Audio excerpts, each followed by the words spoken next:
The movie begins in 1958 in a FIFA World Cup game between Brazil and the USSR. The stadium is filled with a huge crowd of spectators ready to watch the much-awaited game. At the same time, the commentary talks negatively about the Brazilian football team. The scene shifts to a locker room where a 17-year-old young Pelé sits nervously waiting for the game to begin. He is the youngest player to ever play in the World Cup. Following this, the movie cuts back to 8 years ago in a local neighborhood of Brazil. Several children are seen playing football, and one of them is a 9-year-old Dico, who will go on to become Pele. He polishes shoes to make some money, hoping he can afford a good pair of boots one day. Dico and his mischievous group of friends are always desperate to play football. However, due to their poor living conditions, they cannot even afford a ball to play with. Thus, the boys often steal neighborhood socks and mold them into the shape of a ball to kick it around. They play the handmade football together and toss it around roof to roof without letting it touch the ground. One day, Dico is scolded by his mom for returning home dirty. He is the eldest of 3 children. His father, João Ramos, played professional football himself, but his career never brought him much in the way of money. The next scene cuts to a local pub where Dico's father and other men are gathered around to listen to a football commentary of the 1950 World Cup match between Brazil and Uruguay. Everyone is wishing Brazil to win the game as they silently listen to the commentary. Meanwhile, Dico and his friends peer through the broken roof of the pub. They are also eager to know the result of the ongoing final match. Unfortunately, Brazil loses the game. Dico's father bursts into tears after learning the final result. Dico watches this from above, and he too begins to cry after Brazil's devastating loss in the 1950 final. Dico makes the bold and unlikely promise to his father that someday he will go on to win a World Cup for Brazil. The following day, Dico joins his mother to work. They are set to clean the house of a wealthy factory owner. There, his mother explains that his father struggled to earn a living as a football player after a leg injury, and that's the reason that she doesn't want Dico to play football. As his mother steps out of the room, a group of rich kids, including the house owner's son Jose, arrives and starts talking about different football players. Dico overhears the boys discussing the local youth tournament. He also learns that a famous professional scout will be attending the tournament. Intrigued, he interrupts the boys by saying the name of a famous football player B, but mispronounces it as Pelé. The rich kids make fun of him, nicknaming him Pelé. Soon after, his mother arrives at the scene and makes him apologize to Jose, although he is not at fault. Before leaving, Dico grabs a piece of newspaper mentioning the local tournament. Later, he informs about the tournament to his friends and convinces them to participate. Wasting no time, Dico and the boys approach the organizers and enlist themselves in it. Although the boys are poor and do not even have shoes to play in the tournament, they have amazing football skills. They leave almost all the teams behind and make it to the final, only to realize that they will have to face Jose's team in the last match. Jose mocks Dico and his friend, calling them the shoeless team as they do not have any shoes to wear. The insults deeply affect Dico and his team. Oh, that's weird, so they decide to get the shoes. However, they have no money. Suddenly, one of them comes up with a plan to steal stacks of peanuts from nearby vendors and sell them to get secondhand shoes. The boys immediately agree and proceed with their plan. During the act, the vendors notice Dico and his friends stealing their peanut sacks, and thus a chase ensues. Thankfully, the boys manage to outsmart them and reach the market. While selling the peanuts, Jose and his group approach Dico and start making fun of his team once again. This time, however, Dico has had it, so he punches Jose in anger. One thing leads to another, and the groups get into a massive brawl. Later at home, Dico's mother is worried to see her son all bruised up. She asks him what happened, and Dico simply lies that it was his teacher who did the beating. This infuriates his mother, so she promises to talk to the teacher the next day. However, Dico's father interrupts and says that he will deal with the teacher and insists that she focus on her work. The next day, he takes Dico to work. On the way, he reveals that he knows about the fight and the tournament, but instead of getting angry, Dico's father suggests he put aside his feelings and focus on his skills to win the final game. He advises his young wannabe football player's son that if he wants to play professionally, he can't be ashamed of who he is. Knowing his father is by his side, Dico becomes happy and determined to play his best in the tournament. The big day finally arrives, and everybody is cheering up for Jose and his team of rich boys. Once again, the arrogant boy makes fun of Dico and continues calling him Pelé. Meanwhile, Dico and his team finally wear the second-hand shoes they bought by selling the stolen peanuts. However, the boots are too big for the young boys. Once the match starts, Dico and his friends are slowed by their oversized boots. Jose's team takes this as an opportunity, so they score goal upon goal, making the score 6-0. As the match progresses, Dico gets angry when the opponents begin to play foul, and Jose continues to tease him. But just when he is about to attack Jose in a fit of rage, he sees his father in the audience and recalls what he had said the other day. Dico then decides to take off the uncomfortable football boot to ease himself and play football as they did in the streets. He takes the ball, dodges over his opponents, just dangles their asses silly, and surprises the crowd with his amazing skills, scoring the first goal. Soon after this, all of his teammates begin to take off the oversized boots and play the game their own way. Deco and his team dominate the game as they pass the ball through their opponents. Thanks to Deco's showcase of incredible skills, his team almost pulls off a dramatic comeback. By the end, they manage to push the score to 65. They lose the game because of time constraints. However, everyone is mesmerized by Deco and his team's game, so they give a standing ovation to them. Everyone begins to chant his name as Pele. Soon after the tournament, Deco and his friends spot the vendors from whom they had stolen peanuts the other day. The young boys begin to run away and go into the forest. However, one of his friends trips over a branch and hurts his leg. Deco helps him and takes him to a small cave nearby. Suddenly, it starts to rain heavily, and this triggers a landslide above the cave that the boys are sheltering in. Deco, whom we will now address as Pele, manages to get out. However, the injured friend is stuck inside the cave, which is soon overpowered by the landslide.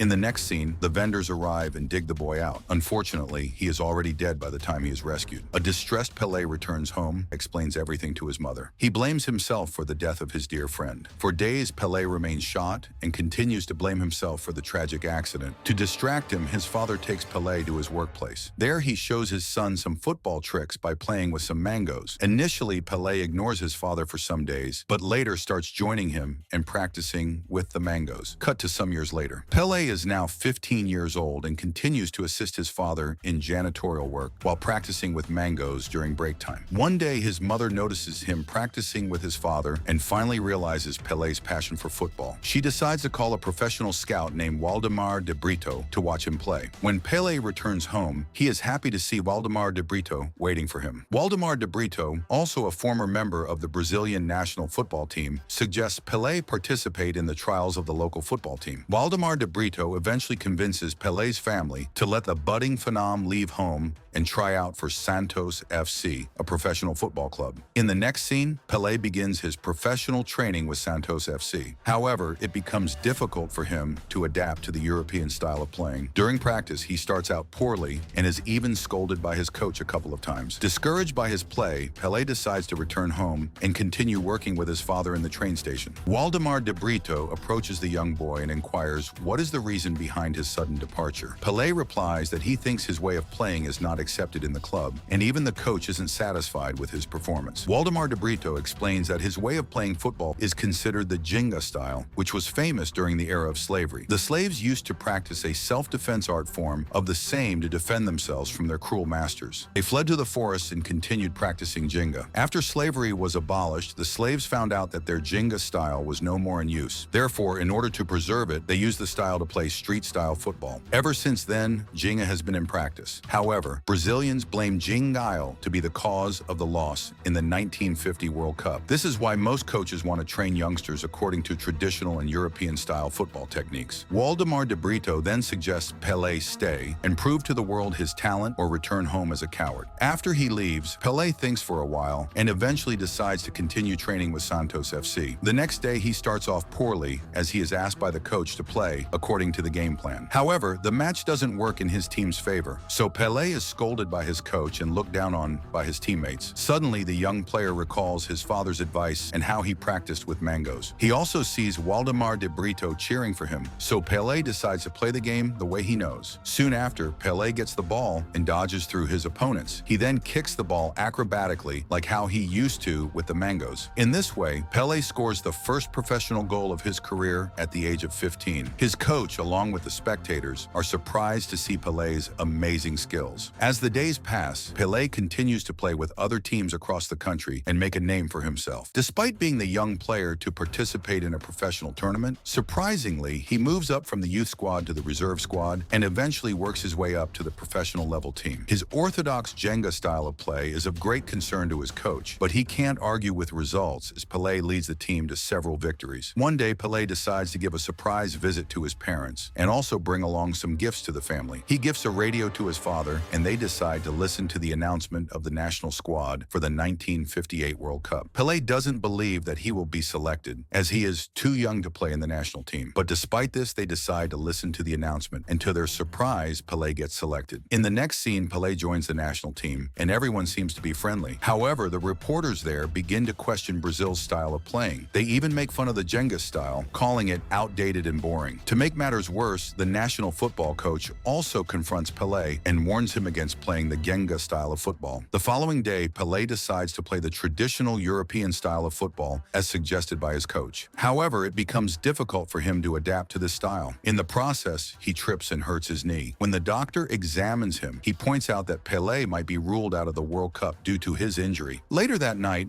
an upset Pelé rings his mother to inform the family about the recent incident and the likeliness of him not being able to play in the World Cup. However, his mother tells him to have faith and advises him to take care of himself. Before we continue, do ensure to subscribe. It takes just a second to click that button and keep us motivated.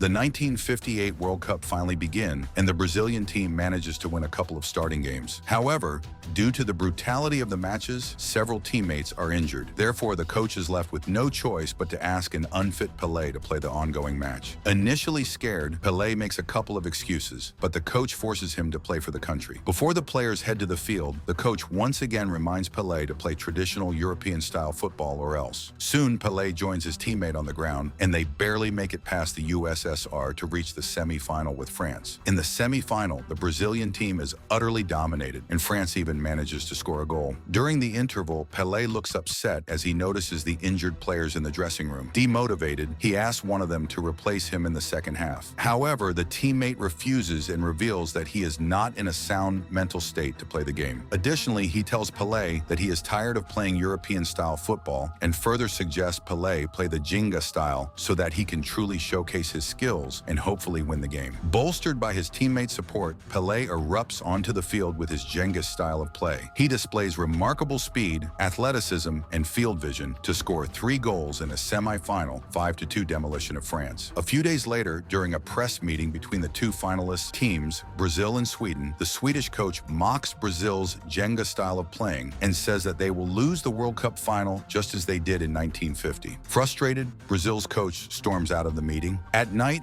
Pelé rings his father to inform him about the situation, but the latter advises him to try to unite his teammates so they can win the match. The following day, during breakfast, Pelé challenges his teammates to kick the ball to the nearest lighthouse without dropping it. Thus, this would need teamwork. The teammates reluctantly agree, and they start kicking the football without touching the ground. Upon seeing this, the coach realizes he was wrong for teaching the boys traditional European formations and later confronts them. He suggests the team play the Jenga style in the final and show the world the Brazilian way of playing football. It's the World Cup final, and the Brazilians all around have eyes on their TV for the live show of the match. On the ground, the match begins, and surprisingly, the Swedish team manages to score the first goal within 4 minutes of the game. Pelé is continuously sidelined by the opponents. As it turns out, their big game plan is to stop Pelé from getting the ball. However, the Brazilian team maintains their form, and soon after, Pelé gets the ball and shoots an incredible goal. And then the team nets 4 more to make it a final 5-2 win over Sweden. With this, Brazil wins for the first time in a World Cup. Pelé's teammates storm onto the field to congratulate him and lift him up onto their shoulders. The scene then shifts to the real moment when Brazil won the final in 1958. Pelé is cheered by his teammates. In the final scene, it is revealed that the Brazilian president declared Pelé a national treasure in 1961. The GOAT of football holds the remarkable record for most goals scored and is also the youngest player to score a goal in a World Cup. He is also the only player to win 3 FIFA World Cups. Subscribe for more videos like this. Turn on notifications and leave a like to help the channel out. Thank you for watching.